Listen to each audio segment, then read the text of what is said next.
ערב טוב, ברוכות הבאות. לאחר שהרצים יצאו דחופים לעשות את דבר המלך והסריסים והאורות והכל בא על מקומו בשלום.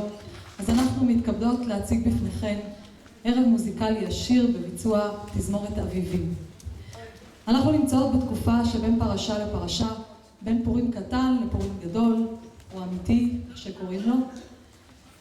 והקונצרט שלנו משדר את אווירת הביניים הזו, אלגנטית, שמחה ועולצת, אבל מאופקת.